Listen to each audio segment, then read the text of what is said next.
Bwana Yesu asifiwe. Bwana Yesu asifiwe. Kwa nini? Kwa sababu amesema yeye ni njia ya kweli na uzima. Maanake kama ni njia ya kweli na uzima, maanake chochote anachofanya au alichofanya Yesu ndicho unachotakiwa kukifanya wewe. Chochote alichokisema Yesu ndicho unachopaswa kukisema wewe. Na ndio maana kwenye maeneo mengine yeye anasema mwana hafanyi chochote isipokuwa alichokiona kwa Baba, na mwana hasemi chochote isipokuwa alichosikia kwa baba yake. Bwana Yesu asifiwe. Bwana Yesu asifiwe. Kwa hiyo tabia ya baba yake ilikuwa tabia ya Yesu. Matendo ya baba yake yalikuwa matendo ya Yesu. Matendo ya Yesu ni matendo yako. Tabia ya Kristo ni tabia ya kwako. Kwa usiposimama kwa kiwango ambacho Kristo alisimama, usipotembea kwa kiwango ambacho Kristo alitembea, unaweza usimuone. Kwa nini? Kwa sababu tembea yako sio tembea yake, na maneno yake sio maneno yako, na mawazo yake sio mawazo yako. Bwana Yesu asifiwe. Bwana Yesu asifiwe. Mtakuja kukutana wakati mawazo yake yamekuwa mawazo yako na tabia yake imekuwa tabia yako, ndipo sasa ataamua kuishi ndani yako. Kitachofanya aishi ndani yako ni ile tabia ya kwake, kwa sababu atakuwa anajiona akiwa ndani yako, na wewe utakuwa unajiona ukiwa ndani yake, kwa sababu utakuwa yeye anakuwa wewe. Bwana Yesu asifiwe. Akishakuwa wewe, maana wewe utasimama kwenye hiyo nafasi pasipo kuendeshwa na mwanadamu wa yoyote, pasipo kuendeshwa na nafasi isiyotoka kwa Bwana, pasipo kuendeshwa naenda. Hautatenda kwa namna ambayo dunia inatenda, utatenda kwa namna ambayo mbingu zinatenda. Utasema kwa kiwango ambacho mbingu zinasema, ambacho hakitokani na dunia, kinatokana na Bwana, ambacho hakitokani na ulimwengu, kinatokana na Bwana. Bwana Yesu asifiwe. Bwana Yesu asifiwe. Ukristo wako unathibitika pale unapoishi tabia za Kristo, pale unapoishi mtazamo wa Kristo, pale unapoishi yale yaliyo ndani ya Kristo yanapokuwa ya kwako, ndipo sasa Kristo anakuwa wa kwako. Na ndio maana sema nami nitakuwa Mungu wao, nami nitakuwa Mungu wa kwao. Bwana Yesu asifiwe.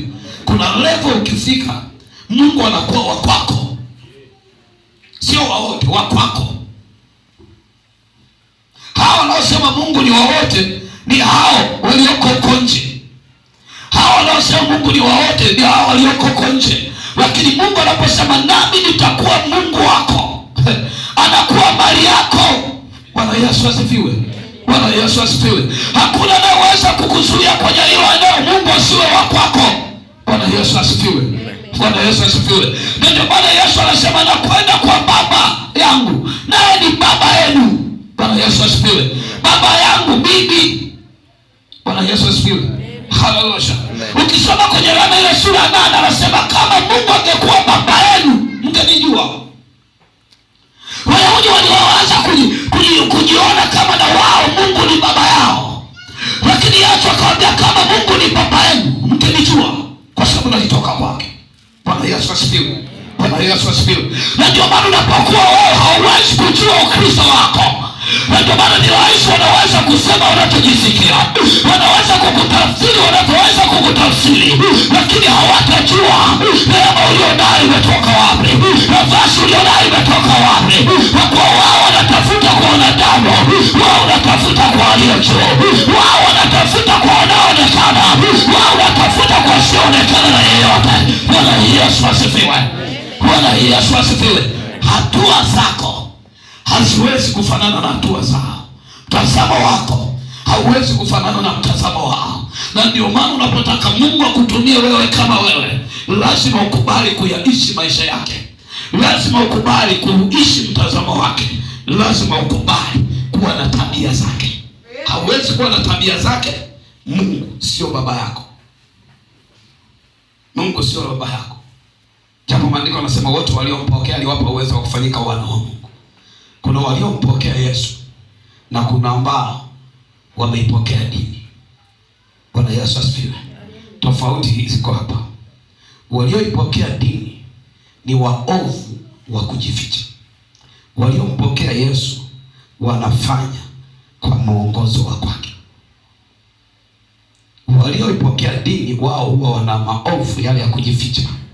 Na anaweza akasema mbona hakuna mchungaji, hakuna mzee wa kanisa, hakuna shemasi anayeniona, hakuna mpendwa yote anayeniona, akafanya kwa kujificha. Huyo ameipokea dini, hajampokea Yesu. Na ndio maana sio mwana wa Mungu. Na nguvu za Mungu haziwezi kuwa kwake. Kwa sababu alivyo baba ndivyo alivyo mtoto. Na ndio maana kuna baadhi ya mambo mengine yanapokuwa yamefanyika kwa watu, au kuna baadhi ya tabia za mwovu zinapokuwa zinatendeka kwa watu, unamthaminisha tu huyu mtu amempokea Yesu au ameipokea dini. Huyu mtu amempokea Yesu, amelipokea dhehebu. Yesu hawezi akakaa ndani yako akalogwa. Nishakwambia, Yesu hawezi akakaa ndani yako akapigwa. Ukiona umepigwa, ujue uko peke yako. Bwana Yesu asifiwe. Bwana Yesu asifiwe. Haleluya. Lakini pia hujasimama kama mwana wa Mungu. Mwana wa Mungu alikuwa na nguvu. Yeye ndio aliruhusu kukamatwa, sio wao walitaka. Mawazo yao hayakuruhusu Yesu akamatwe. Ila Yesu alisema muda umefika, ninaelekea Yerusalemu, huko nitakamatwa. Yeye ndio alitaka kukamatwa. Na ndio maana ukisoma maandiko sehemu nyingine, alipouliza mnamtafuta nani, waliposema Yesu Mnazareti, wakadondoka wote chini. Kwa nini walidondoka? Bwana Yesu asifiwe. Kwa nini? Petro alipochukua upanga, Yesu akamwambia rudisha upanga wako harani. Kwa nini unafikiri siwezi kumsiba baba yangu akaniletea majeshi 12 hapa? Bwana Yesu asifiwe. Alikuwa na uwezo wa kuwazuia wasifanye chochote. Alikuwa na nguvu za kuwazuia wasifanye chochote. Lakini kwa kuwa yeye alitaka. Bwana Yesu asifiwe. Alichotaka yeye ndicho ambacho watafanya. Bwana Yesu asifiwe. Ambacho wametaka wao hawezi kufanya mahali ambapo yeye yupo. Bwana Yesu asifiwe. Bwana Yesu asifiwe. Haleluya. Na ndio maana kuna maeneo mengine walituma watu kwa ajili ya kwenda kumkamata Yesu. Walipofika wakamsikia, wakarudi wakawaambia wakuu wa makuhani, hajapata kuona mtu anayenena kama yule. Je, sheria inaturuhusu kumkamata mtu bila kumsikiliza? Kwa nini? Kwa sababu wakati wake wa yeye kukubali kukamatwa ulikuwa hujafika. Bwana Yesu asifiwe. Bwana Yesu asifiwe. Haleluya. Haleluya. Sijua kama akili zako zinaenda na mimi. Muda ambao wewe haujalizia ubaya ukupate, hauwezi kukupata. Muda ambao wewe haujalizia uovu ukupate, hauwezi kukupata. Labda wewe umepita kwenye njia zake. Muda ambao wewe haujalizia waovu wakutawale, hawawezi kukutawala. Labda wewe umeamua kupita kwenye njia za kwao. Bwana Yesu asifiwe. Ukipita kwenye njia za kwao yatakupata. Ukipita kwenye tabia za kwao yatakupata. Bwana Yesu asifiwe. Labda Mungu ameamua kukujaribu wewe unaishi maisha matakatifu. Sasa lazima hapo ujipime. Sio mwizi, sio mwongo, sio tapeli, sio msurumaji. Hapo lazima ujitathmini. Ukijitathmini ukiona huko kote kwenye wizi, utapeli, usurumaji haupo, uongo haupo, masengenyo haupo, ujue Mungu anakukagua. Bwana Yesu asifiwe. Bwana Yesu asifiwe. Ukiona katika maeneo haya una kasoro, ujue umekanyaga. Vijana mtaani wanasema umeyakanyaga. Bwana Yesu asifiwe. Bwana Yesu asifiwe. Unapita tu nje ya mwovu. Kazi yako wakazana kuomba toba. Kazi yako kazana kwenda mbele za Bwana, kwa sababu kinachokutesa ni tabia yako. Hapa saka iko skete. Oresi hapa. Kinachomlinda Yesu ni tabia aliyonayo. Tabia ulionayo inaweza ikakufanya ukawa salama au ukaangamia. Bwana Yesu asifiwe. Mtazamo ulionao unaweza ukakufanya ubarikiwe au laaniwe. Bwana Yesu asifiwe. Bwana Yesu asifiwe. Haleluya. Tabia ulionayo inaweza ikakufanya ukalaaniwa au ukabarikiwa. Ndio maana lazima uwe makini unapoamua kumtumikia Mungu aliye hai, kwa sababu unaposimama wewe kama wewe. Umeshawahi kujiuliza kwa nini nchi hiyo ambao wanaita kipato sijui cha kati sasa wamebadilisha? Zamani walikuwa wanasema kipato cha chini. Lakini kuna watu wanabadilisha magari kama nguo. Na kuna watu wanabeba fedha kwenye majaba. Wewe hujali kuiona hata fedha ya mtu iliyowekwa kwenye jaba imejaa. Bwana Yesu asifiwe. Bwana Yesu asifiwe. Haleluya. Haleluya. Wewe hujawahi kuona hata za mtu tu. Hujawahi kuziona. wameweka fedha zimejaa kwenye majaba. Watu wamezifunga, wanaona wakipeleka benki wataanza kupelelezwa ulizipataje.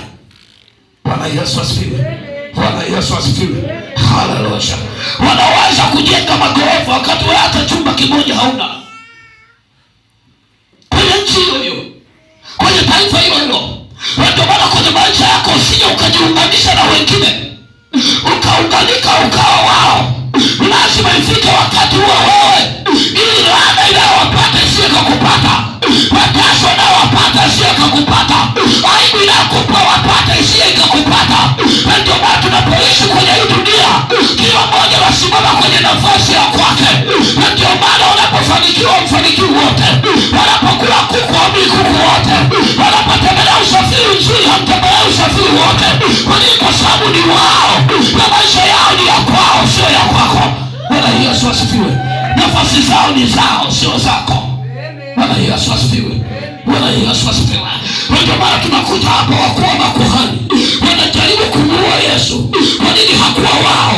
Kwa sababu huwezi ukajiua mwenyewe. Kwa sababu huwezi kujiangamisha mwenyewe. Andiko linasema wakuu wa makuhani wakatafuta namna ya kumwangamiza Yesu, wakatafuta namna ya kumuua Yesu. Kwa nini? Hakuwa wao. Alipigana na wao. Hakuishi kwenye njia za kwao, hakuishi kwenye nafasi ya kwao, hakuishi ndani ya mawazo ya kwao. Alipita kwenye wazo la baba yake, alipita kwenye mtazamo wa baba yake. Bwana Yesu asifiwe. Haleluya. Na ndio maana alikuwa na nguvu kuliko wao, alikuwa na hekima kuliko wao, na ndio maana alifanya vitu ambavyo wao hawawezi kufanya, Alitenda mambo ambayo wao hawawezi kutenda. Kwa nini? Kwa sababu hakuwa wao. Udhaifu uliowapata wao haukumpata yeye. Bwana Yesu asifiwe. Bwana Yesu asifiwe. Haleluya. Unataka kujikinga na baadhi ya mambo au baadhi ya maisha yaliyoko kwa wengine au baadhi ya tabia zilizoko kwa wengine, lazima uhakikishe unasimama kwenye nafasi yako sawa sawa, kwa sababu hiyo nafasi yako ni ya kwako wewe na Mungu wako. Kwenye hiyo ataonekana Bwana, kwa hiyo atasema Bwana, kwa hiyo Bwana atajulikana. Utakaposimama kwa sura hiyo uliopewa na kwa mfano huo uliopewa. Ndio maana hatufanani. Tumekaa hapa tupo wengi, lakini hatufanani. Kwa nini hatufanani? Kila mmoja amepewa sura ambayo Bwana ataitumia. Kila mmoja amepewa tabia ambayo Bwana ataitumia. Kila mmoja amepewa mtazamo ambao Bwana ataitumia. Wewe kwa jina la Yesu, Bwana sikuache kwa jina la Yesu. Bwana sikuache kwa sura yako hiyo kwa jina la Yesu. Bwana sikuache kwa mfano wake aliokupatia kwa jina la Yesu. Ndio maana kanisa lazima tuwe makini. Lazima tuwe makini. Bwana Yesu asifiwe. Kuna mtoto mmoja jana aliniuliza swali hapa, akaniambia, baba, hivi sisi vijana unatusaidiaje? Bwana Yesu asifiwe. Mbona kuna mahali tunaenda tunarudi, tunarudi tulikotoka? Wapi tunakosea? Bwana Yesu asifiwe. Haleluya. Amen. Haleluya. Amen. Nikamjibu tu, kwa namna hiyo umeuacha upendo wa Mungu. Kila mmoja anatumia nafasi yake anavyoona kwenye akili zake, sio kwenye nafasi anayoona Mungu. Na ndio maana mnakosa nguvu. Yesu anasema mimi na Baba tu umoja. Mnayokubaliana kila mmoja anafanya kwa mawazo yake. Mkifanya kila mmoja kwa mawazo yake, mnakosa nguvu. Hata Waswahili mtaani wanasema umoja ni nguvu. Mkikubaliana jambo lazima mlifanye wote kwa pamoja. Sio mwingine anasema mimi nitafanya hivi, mmekwisha. Mmekwisha. Yesu alitimiza kazi iliyopewa na babake, kwa sababu yeye na babake walikuwa umoja. Kama wale kasoma vizuri kwenye kitabu cha Mwanzo, maandiko yanasema walipokuwa kijenga mnara wa Babeli, mbingu zikakaa kikao, zikasema watu hawa ni wamoja na lugha yao ni moja. Ni jambo gani linaloweza kuwashinda? Mbingu zilipoangalia zikaona hakuna, lilichofanya likachafua lugha. Vijana wamekosa nguvu kwa sababu wamechafuliwa lugha. Hawaelewani kwenye mipango walionayo. Na ndio maana msiporudi kwa namna mkakaa kwenye umoja wa roho, bado mtakosa nguvu katika mambo mnayofanya. Na yale mnayoamua, mtajikuta kuna wengine wamerudi nyuma hatua 100. Kuna wengine watarudi hatua 10. Kuna wengine watarudi hatua 50. Kuna wengine watarudi 5. Bwana Yesu asifiwe. Bwana Yesu asifiwe. Haleluya. Haleluya. Kwa nini? Kwa sababu mmekosa ule mshikamano na Mungu. Na ndio maana huwezi ukamtumikia Mungu kama hujashikamana naye. Huwezi ukamwishi Mungu kama hujashikamana naye. Kama hajawa wewe, huwezi ukamtumikia Mungu. Na ndio maana mnapopanga jambo lenu kama timu, lazima muwe mmoja. Kuna mambo yanayohusu mtu binafsi kwenye familia, kwenye biashara, kwenye ndoa. Haya yanahusu mtu binafsi. Mnapopanga jambo, mnakuwa mmoja. Sasa mkishakuwa wawili, huyu anasema mimi hivi, mimi hivi, mimi hivi, mmekwisha. Kwa nini? Kwa sababu mbinguni hakuna lugha mbili, ni moja tu. Kama ndio ndio, kama hapana hapana. Sasa mkishakuwa na lugha mbili, hamwezi kufanikisha jambo mnalotaka kufanikisha. Hamwezi kuwa na nguvu kwa kiwango mnachotakiwa kuwa na nguvu. Kuwa na nguvu kwa kijana ni haki yake.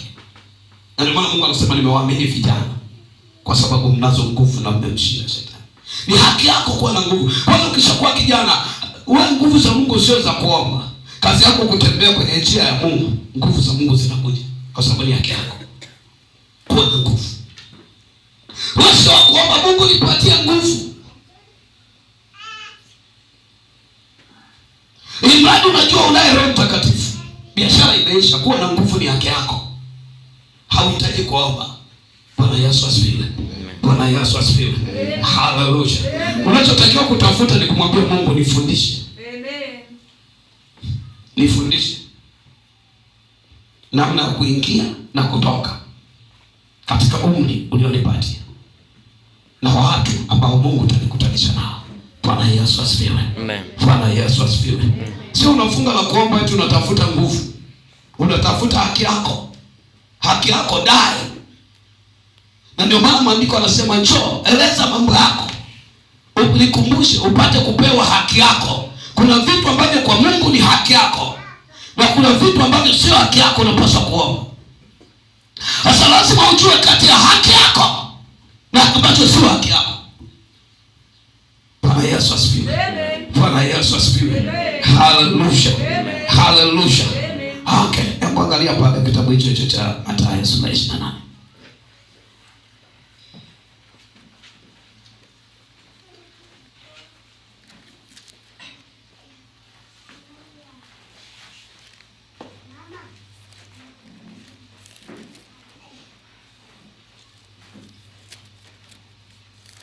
Mstari wa 4 anasema, na kwa kumwogopa wale walinzi wakatetemeka, wakawa kama wafu. Malaika akajibu akawaambia wale wanawake, msiogope ninyi, kwa maana najua ya kuwa mnamtafuta Yesu aliyesulubiwa. Hayupo hapa, kwani amefufuka kama alivyosema. Njooni mpatazame mahali alipolazwa. Angalia, sio kama walivyosema, kama alivyosema. Bwana Yesu asifiwe. Bwana Yesu asifiwe. Na ndio maana nilikwambia jifunze kuyaishi maneno yako ili yawe tendo. Kuna vitu sio vya kutamkiwa. Kuna vitu utatamka wewe ili vitokee. Kwa nini? Kwa sababu wewe ni sura ya Mungu na mfano wa Mungu. Kuna baadhi ya maisha hutakiwi kutamkiwa. Unatakiwa kujitamkia. Kuna maisha unatakiwa kujitabiria. Sio mpaka usubiri utabiriwe. Bwana Yesu asifiwe. Bwana Yesu asifiwe. Ukishakuwa unaye Mungu, maisha ya kwako yapo kwenye kinywa chako. Maisha ya kwako yako kwenye mawazo yako. Maisha ya kwako yako kwenye nafsini mwako. Unachokiona kwenye nafsi yako, hivyo ndivyo ulivyo wewe. Bwana Yesu asifiwe. Bwana Yesu asifiwe. Haleluya. Wewe unakaanza kusema ili atokee katika mwili. Maandiko yanasema kwa imani vitu vyote vilifanyika. Lakini imani iliyokuwa inasema, sio imani iliyonyamaza.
tatizo hili alipata kwa baba.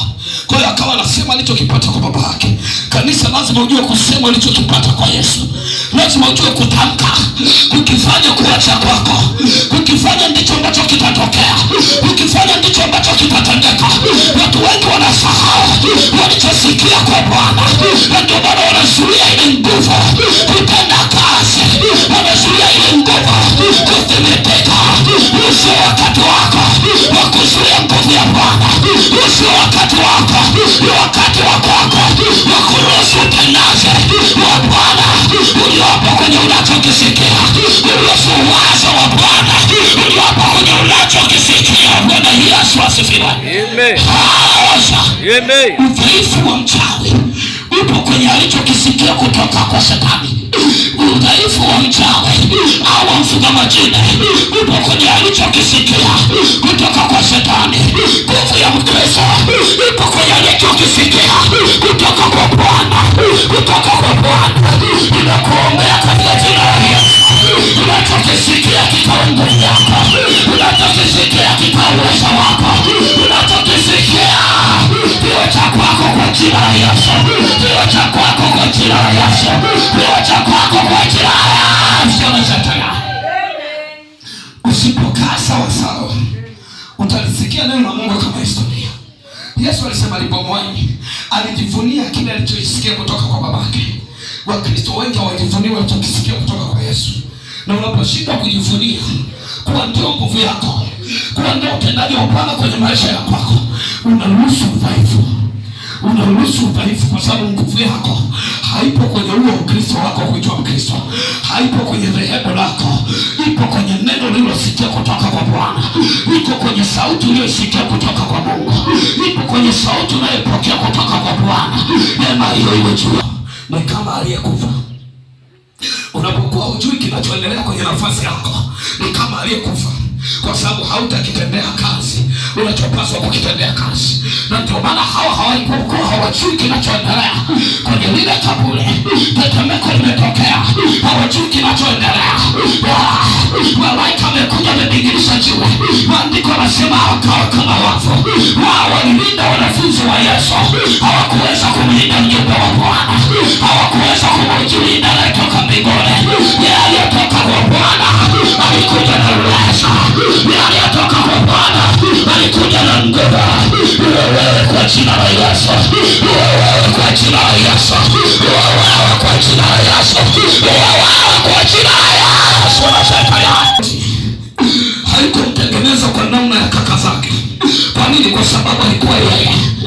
Ndio maana walipotaka kumpatia mavazi ya kijeshi aliyakataa. Kwa nini aliyakataa? Alitaka kutokea kwa namna ile aliyosimama nayo kwenye kuchunga mbuzi, aliyotoka nayo kwenye kule porini, aliyotoka nayo kwenye ile neema, aliyotoka nayo kwenye ile nafasi, mahali ambapo pakuwa na mwalimu, mahali ambapo pakuwa na kiongozi. Kiongozi alikuwa ni Mungu wake. Usikilize kwa makini. Mungu anaposema na wewe, anapokupatia na kufanya, acha kusikia kutoka kushoto, acha kusikia kutoka kulia. Macho yako nyoka, songa mbele. Iko neema ya Bwana iliyoanza na wewe, itakamilisha kazi zako, itakamilisha mipango yako, itakukamilisha, itawaondoa yome yako. Huwezi kuondoa yome yako kwa maneno ya kusikia kutoka kwa wanadamu. Yome yako wataondolewa kwa mpango wa Bwana ulioko kwako, kwa neema ya Bwana ulioko kwako, kwa uwezo wa Bwana ulioko kwako. Bwana Yesu asifiwe. Ndio maana lazima ujifunze kukiamini kile ambacho Mungu amekupatia. Jifunze kukiishi kile ambacho Mungu amekupatia. Ndio silaha ya kwako. Haijalishi adui yako unamuona ana mwili mkubwa kwa kiwango gani. Haijalishi adui yako unamuona amesoma kuliko wewe kwa kiwango gani. Haijalishi unamuona adui yako na usafiri kuliko wewe kwa kiwango gani. Wewe ni mshindi. Kwa hicho utamshinda. Kwa hicho utapambana naye. Kwa hicho utamwangusha adui yako. Kwa hicho utamlaza chini adui yako. Kwa hicho utamuondolea kichwa adui yako. Ndio maana Daudi hakuondoa kichwa cha Goliathi kwa kutumia silaha walizonazo jasiri. Alimuondoa Goliathi kwa kutumia silaha anachunga nazo, alizokuwa anachunga nazo. Aliheshimu silaha aliyokuwa nayo. Heshimu mawazo ambayo Bwana amekupatia. Heshimu ufahamu ambao Bwana amekupatia. Heshimu hekima ambayo Bwana amekupatia. Heshimu maarifa ambayo Bwana amekupatia. Usikilize kwa makini. Musa wakati Mungu anataka kuokoa wana wa Israeli, alimkuta akiwa na chumba. Mungu hakuanza kumwokoa wana wa Israeli kwa kutumia kitu ambacho kiko nje ya Musa. Alianza kwa Musa akiwa na fimbo yake. Ile fimbo ndio Mungu alianza nao. Ile ufahamu ulionao, ile elimu ulionao, ile akili ulionao, ile ndio Bwana anakusudia kuanza nayo. Anakusudia kuanza nayo. Anakusudia kuanza nayo. Anakusudia kuanza nayo. Neema hiyo iwe juu yako. Neema hiyo iwe juu yako. Neema hiyo iwe juu yako. Neema hiyo iwe juu yako kwa jina la Yesu. Kuna watu wanazala mtaji walionao kwa sababu ni mdogo. Huo mtaji ulionao umebeba makubwa. Usianze kuhangaika kwenda kukopa kama una mtaji wako wa kuanzia. Mungu amekusudia kuanzia kwenye hicho ulicho nacho. Simama kama wewe. Usisimame kama hiyo taasisi. Kwa nini? Kwa sababu utasimama kama hiyo taasisi, utakuwa wao. Unachokipata Mungu anachokubariki utawapelekea na wao. Bwana Yesu asifiwe. Kuna wakati utampelekea hata Mungu wako, utawaambia marejesho hayatoshi. Bwana Yesu asifiwe. Bwana Yesu asifiwe. Utamsahau Mungu wako. Utakapobaki wewe na Mungu wako, ulicho nacho ni mali yako na Mungu wako, sio mali yako na hiyo kampuni. Kwa sababu hiyo taasisi inawezekana kabisa hiyo ni madhabahu ya yule mwovu, ili kuwafanya waliokoka kuwa watumwa. Maandiko yanasema kupai. Na ndio maana lazima uamini ulicho nacho kwenye mkono wako. Hicho Mungu alichokupa, aliyekupatia hicho, ndiye atakayepambana na maisha magumu unayopitia. Ndiye atakayepambana na shida unazopitia. Ndiye atakayepambana na magumu unayokutana nayo.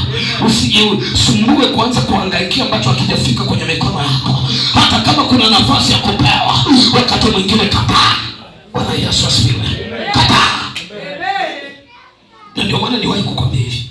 Nilikuwa na shemeji yangu mmoja wakati wa kipindi nilipita kwenye kipindi ambacho ni kama vile niko jehanamu lakini niko duniani. Bwana Yesu asifiwe. Ni kama vile niko jehanamu lakini niko duniani. Kilichokuwa kinanifariji ni ile neema ya Mungu, kwa sababu nilikikaa hivi mwili wote ulikuwa unawaka moto. Yaani kama ungekuwa mtu ambaye ana pressure, nilikuwa nadondoka mara kadhaa. Bwana Yesu asifiwe. Bwana Yesu asifiwe. Wakati mwingine naweza nikakaa hivi nikikumbuka baadhi ya mambo nayopitia na kuta mwili mzima unawaka moto. Unawaka moto. Yaani watu wanasikianga kama mwili wao unawaka moto. Yaani huu mwili ndio ulikuwa unawaka moto. Unaweza yaani mtu akiniangalia hivi anaweza kusema huyu jamaa yuko sawa. Na waliokuwa wanakuja ibadani hapo walikuwa wanaona huyu jamaa yuko sawa. Kwa sababu nikipanda madhabahuni nilikuwa sio mimi. Nikirudi naanza kupitia ninachopitia. Bwana Yesu asifiwe. Bwana Yesu asifiwe. Haleluya. Akaja shemeji yangu mmoja akaniambia, sema mtaji wote unaotaka nitakupatia, lakini acha kusali sana. Bwana Yesu asifiwe. Bwana Yesu asifiwe. Haleluya. Haleluya. Haleluya. Nikamwambia hapana. Akaja akamtuma mtoto wangu mmoja ambaye ni mjomba wangu, akamwambia baba amesema nataka kupatia mtaji wote unaotaka, lakini punguza kusali. Bwana Yesu asifiwe. Wewe sema mtaji wote unaotaka. Unajua mjomba ukuanga hivyo. Bwana Yesu asifiwe. Na hayo maisha unaishi sio ya kwako. Na mimi nikiangalia ni kweli anachokisema. Ni kweli anachokisema. Kwa sababu hayakuwa sio maisha, yalikuwa sio maisha yangu. Ni maisha ambayo nimetengenezewa kwa kipindi fulani. Bwana Yesu asifiwe. Anasema acha kusali sali. Hivyo vidini vinatia umaskini. Bwana Yesu asifiwe. Ukiangalia hapo nyuma uko hivyo, lakini uko hapo ulipofika kwa sababu ya imani ulionayo. Bwana Yesu asifiwe. Bwana Yesu asifiwe. Haleluya. Wanachokisema kama kinaingia kilini kama kingi. Kama kinakubalika, ukija mwilini kinakubalika, ukija rohoni hakikubaliki. Bwana Yesu asifiwe. Bwana Yesu asifiwe. Hicho mjibu ile mtoto wangu, nikamwambia ni haja, sihitaji mtaji wa kupewa, nataka wa kwangu. Bwana Yesu asifiwe. Akasema sasa utapata nini mjomba? Unaona maisha unaishi yule mjomba wangu ana huruma sana. Kuna wakati alikuwa anaongea na mimi mpaka anaanza na kulia. Bwana Yesu asifiwe. Bwana Yesu asifiwe. Kwa hiyo wakati mwingine akiona amepata vile au kutasikia mjomba 10,000 hiyo, mjomba 5,000 hiyo, anajua tukikutana naye tunasikia mjomba kanywa soda. Bwana Yesu asifiwe. Nampenda sana yule mwana. Bwana Yesu asifiwe. Kwa sababu ana huruma ile ya kutoka ndani. Bwana Yesu asifiwe. Haleluya. Haleluya. Kwa hiyo nilipita kwenye eneo hilo, lakini huku adui ananiita kunitoa. Bwana Yesu asifiwe. Ni kweli anataka kunipatia kitu, lakini kitu kitakachonitoa kwenye nafasi ya Mungu, kitu ambacho kitanitoa kwenye ufahamu wa Bwana, kitu ambacho kitanitoa kwenye mawazo ya Bwana. Ni kweli naweza nikapewa msaada, lakini msaada unaonitenga na Mungu aliye hai. Bwana Yesu asifiwe. Bwana Yesu asifiwe. Ni kweli kunaweza kuwa kuna nafasi ya kupata mikopo, kunaweza kuwa kuna nafasi ya kudhaminiwa kupokea mikopo, lakini hiyo mikopo inaweza ikawa kwa ajili ya kukutoa kwa Bwana, ni kwa ajili ya kukutenga na Mungu aliye hai. Usiwe wewe kwa jina la Yesu, usiwe wewe kwa jina la Yesu, usiwe atakayeondoka kwa Bwana kwa jina la Yesu na Shetani. Amen. Na ndio maana jiamini kwa nafasi ambayo Mungu amekupatia. Maandiko yanasema askari wakalala wakawa kama waliokufa. Angalia neema iliyoko kwa Mungu inayoanzia kwenye kile ulichosikia kwa Bwana na kile ulichokisema, inawafanya adui zako kuwa kama waliokufa. Unajua wakati mwingine unaona adui zako kama walio hai, wana nguvu kuliko wewe, kwa sababu unawatazama katika namna walio nayo. Hebu watazame kwa namna ulio nayo, utawaona hawana chochote. Bwana Yesu asifiwe.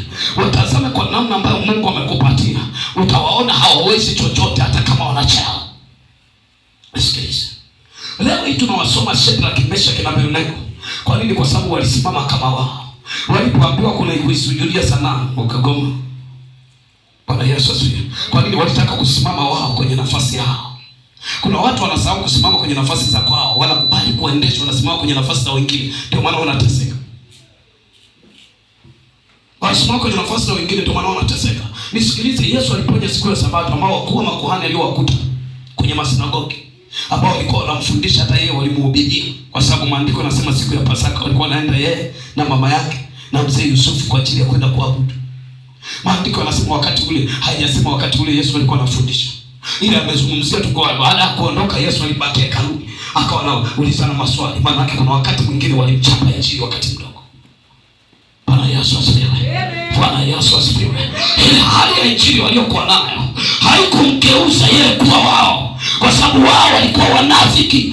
Ndio maana kwenye Mathayo ile sura 23 anasema, wale watu ninyi wanafiki, unasafisha kikombe kwa nje wakati ndani ni kichafu. Bwana Yesu asifiwe. Bwana Yesu asifiwe. Unachuja mbu na kumeza ngamia. Bwana Yesu asifiwe. Haleluya. Aliwatazama akagundua hawa ni wanafiki, hawezi kuwa wao. Bwana Yesu asifiwe. Ndio maana ukiwa na rafiki yako hata kama anaabudu na wewe, ukigundua hana tabia zinazoendana na wewe, achana naye. Usikubali kuwa yeye. Hakikisha unammeza. Bwana Yesu asifiwe. Akikumeza utakataliwa kama alivyokataliwa yeye, utalia kama anavyolia yeye, utawaza kama anavyowaza yeye. Ndio maana maandiko yanazungumza namna ambavyo Yesu aliwaangalia hao wakuu wa makuhani, akasema walionitangulia walikuwa wazi na wanyang'anyi, lakini kwa sababu walikuwa wanafiki, wanaingia kwenye nyumba za wajane na kusali sala ndefu ili wale vizuri, wanakaa kwenye njia panda ili waheshimiwe na watu. Hawakutaka kuheshimiwa na Baba, hawakutaka kuaminiwa na Baba. Waliweka imani yao kwa watu, waliweka imani yao kwenye mwili, na ndio maana wakusimama sawasawa. Kama wewe unisikiliza, inawezekana ndio maana Herode aliogopa watu waliposema, ukimwacha mtu huyo hautakuwa rafiki wa Kaisari. Akawaogopa watu, akamwacha Bwana, akawaogopa watu, akatimiza mawazo ya wanadamu. Nisikilize, usio wakati wa kwenda kwa mawazo ya wanadamu, ni wakati wa kwenda kwa mawazo ya Bwana, ni wakati wa kwenda kwa mtazamo wa Bwana, ni wakati wa kwenda kwa fikra za Bwana. Adui zako watakuwa kama wafu, adui zako hawatakuweza. Bwana Yesu asifiwe. Amen. Hakuweza yule malaika kwa sababu alikuja akiwa na neno la Bwana. Amen. Adui yako anakuweza kwa sababu unaenda ukiwa na mawazo yako, hauna mawazo ya Bwana. Ukiona adui amekushinda, umekaa kwenye mawazo yako. Mawazo ya mwanadamu yanashindwa, mawazo ya Mungu yanashinda. Amen. Bwana Yesu asifiwe. Amen. Mawazo ya mwanadamu ni dhaifu, mawazo ya Mungu yana nguvu. Kwa hiyo ili uweze kuwa na nguvu, lazima ujifunze kuishi ndani ya wazo la Mungu. Bwana Yesu asifiwe. Udhaifu wa Kristo wengi, wanaamini akili zao, wanaamini elimu zao, wanaamini mipango yao, na ndio maana wakati mwingi wanauacha mpango wa Mungu, wanakaa kwenye mipango yao wakihisi watafanikiwa. Tena abasia, maandiko yanasema Mungu ni Mungu atupaye nguvu za kupata utajiri. Kwa hiyo kwa mwanadamu yoyote unayemjua chini ya jua, hana nguvu za yeye kutajirika. Hana nguvu za yeye kutajirika, kwa sababu nguvu ya kupata utajiri inatoka kwa Bwana. Na ndio maana kwenye Kumbukumbu la Torati anasema itakuwa utakapoisikia sauti ya Bwana Mungu wako na kusikia na kutunza haya nikupayo leo, nikuagizayo leo, ndipo baraka hizi zitakapokujilia na kukupata. Utakaposikia kutoka kwa nani? Kwa Mungu. Na kutunza, kuanza kuyafanya, ndiyo yanakwenda kuporomosha baraka. Kwa hiyo kwa mwanadamu hakuna mafanikio. Nimesema hivi, kwa mwanadamu hakuna mafanikio. Bwana Yesu asifiwe. Amen. Bwana Yesu asifiwe. Na ndio maana Adamu na Hawa waliumbwa wakiwa watupu, wa uchi, hawana kitu. Vitu walikuwa navyo Mungu. Na ndio maana wao walipochuma majani walichuma yanayochanika akiwa na jua. Mungu mwenye kitu aliwaletea vazi la ngozi ambalo linadumu. Hata jua likiwaka lichanike, mvua ikinyesha lichanike. Na ndio maana mawazo yao yalitengeneza vitu vinavyochakaa haraka. Walitengeneza vitu ambavyo haviwezi kuwastiri kwa muda mrefu. Walitengeneza vitu ambavyo vinapigwa na jua. Bwana Yesu asifiwe. Vinapigwa na ukame, lakini ngozi haipigwi na ukame. Bwana Yesu asifiwe. Amen. Mawazo yako yanaweza kupigwa na ukame wa maisha unayopitia, shida unayopitia, dhiki unayopitia. Na ndio maana jifunze kusimama wewe kwenye hiyo nafasi yako, pasipo kumtegemea mtu mwingine awaye yote ila Mungu peke yake. Alafu hao unaohisi wana msaada kwako, Mungu atawaleta. Sio utaomba, Mungu atawaleta. Bwana Yesu asifiwe. Amen. Unataka Mungu awalete, ndio maana anasema na baraka hizi zitakujilia na kukupata. Utabarikiwa uingie hapo, utabarikiwa utoka hapo. Neno utabarikiwa sio una baraka. Na ndio maana mahali pengine anasema nami nakufanya wewe kuwa baraka. Bwana Yesu asifiwe. Bwana Yesu asifiwe. Neno na kufanya, maana yake mwanadamu hajaumbwa kama baraka. Hajaumbwa kama baraka. Neno akawabariki, maana yake mwanadamu ameumbwa ila hajabarikiwa. Kwa hiyo usije ukafikiri kuna vitu unaweza. Vitu vyote lazima ujue Mungu ndiye anayeweza. Bwana Yesu asifiwe. Bwana Yesu asifiwe. Na ndio maana hawa walipokuwa wanalilinda kaburi, aliposhuka malaika hawakupigwa, walianguka kwa ule uwepo wake. Uwepo wako utawaangusha adui zako. Uwepo wako ukawaangusha adui zako. Neema kuangusha adui zako juu yako kwa jina la Yesu. Neema kuangusha adui yako iambatane na wewe kwa jina la Yesu. Neema kuangusha waovu iambatane na wewe kwa jina la Yesu na serikali. Amen. Kwa sababu neema iliambatana na yule malaika iliwaangusha hawa askari. Bwana Yesu asifiwe. Hautaomba kwa wachawi waanguke, ila wao wataanguka kwa sababu wewe upo.